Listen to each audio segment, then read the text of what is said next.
I'm Bill with DTE Energy. We get this question asked frequently by our customers. My power is out, but where are the crews at? Why aren't they in my neighborhood now? Well, the first part of the answer refers to the way our distribution grid is set up. The problem causing your loss of power may not be happening on your block, or even the next one over. Sometimes in a large outage, one trouble spot can cause everyone downstream on a circuit from the source to suddenly lose power.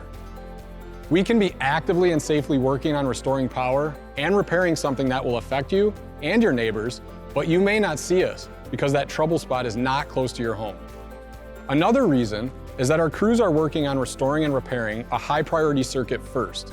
By high priority, we mean a location with first responders like hospitals, police, fire stations, etc. Then schools and nursing homes fall into that higher priority group as well. During a large storm event, it's true, you may not see them, but we will have hundreds of DTE emergency response crews in the field.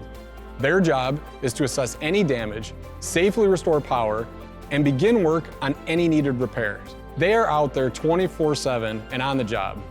So whether you see them or not, their work isn't done until our customers' power has been safely restored. That's how DTE works for you. Be safe, and as always, thank you for watching.